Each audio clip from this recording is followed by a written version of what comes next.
Hey everybody, Mark Johnson here, founder and creative director of Able Abe Studios, back again with another episode of It's Go Time, episode 18.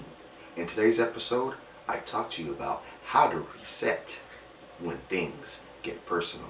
We all have those times when things get heated, maybe in a conversation, maybe in just kind of in passing, and the blood pressure goes up, we get a little angry, we kind of want to do things that we're maybe not usually accustomed to, or feel a type of way that doesn't feel good about either the other person or the situation, or just kind of just feel really down.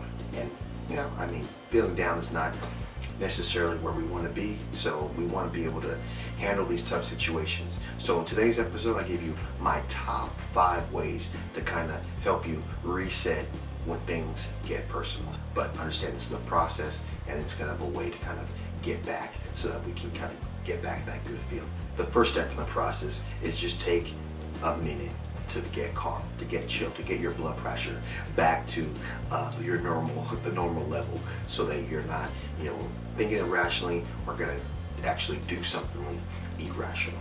The number 2 step in the process is just to think objectively about the situation that just happened, whatever it may be. Again, I'm thinking if this is a conversation that maybe led to an argument, or an argument that got very, very heated and people started, trying to hurt the other person, whatever it may be.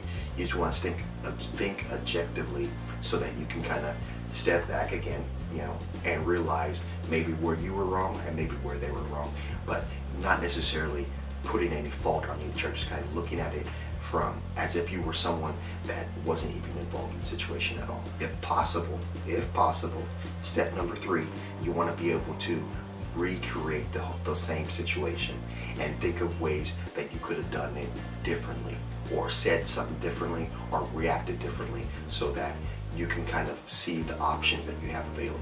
Step number 4 in this process is to realize your position that you held in that situation, and possibly, in a sense, hold yourself at fault for the things that that you said that were, daggers, or things that were to cut, or things that were, in a sense, to slight the other person, if that's what it went. If maybe you weren't at fault at all, and it was the other person that was at fault for saying certain things, or saying certain things that you did or you didn't do, or whatever, or maybe just they said certain things that to them were honest, and you reacted to them in a way that made you feel bad. So, in a sense, you want to recognize where the fault really lies. Maybe it's in yourself, the way you reacted, or maybe it's the fault is in them, from the things that they said and the way they acted.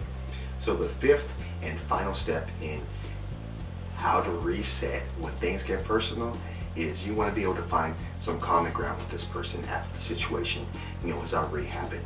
You don't necessarily have to go all the way back in it and kind of like pinpoint where things went wrong, or whatever, or the things that they said that hurt, or the things that they said were rude, or whatever it may be.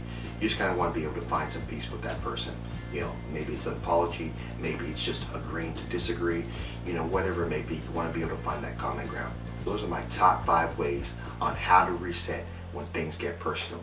Hopefully they've been helpful to you. If you like this video, definitely give it a thumbs up. If you like what I'm doing with the channel, definitely subscribe. I really enjoy creating these videos for you, and I just hope that I can continue doing this in the future. So, like we always do at this time, have a blessed day. See you on the flip side. Let's go.